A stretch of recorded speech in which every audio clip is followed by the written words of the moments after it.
Buongiorno, sono Erika Brusoni, la responsabile dei corsi di giapponese di Asian Studies Group a Padova. Se avete l'hobby del Giappone, se intendete studiare giapponese all'università o anche integrare uno studio personale avendo la possibilità di collaborare con docenti madrelingua, allora non esitate a contattarci. Da quest'autunno sono cominciate le lezioni anche a Padova presso la sede di Conservizi Veneto.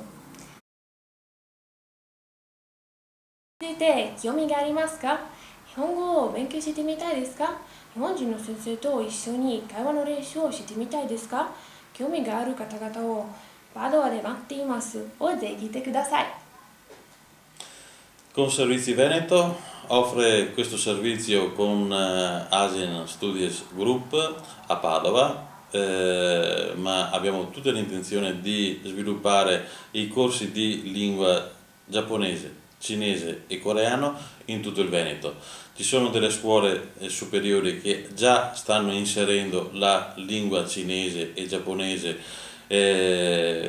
a livello non universitario e credo che possiamo cogliere questa occasione di un'economia in grande sviluppo come quella asiatica con rapporti italiani affinché gli studenti possano domani avere un futuro di lavoro più certo rispetto a quello che si prospetta in questo momento di grande difficoltà.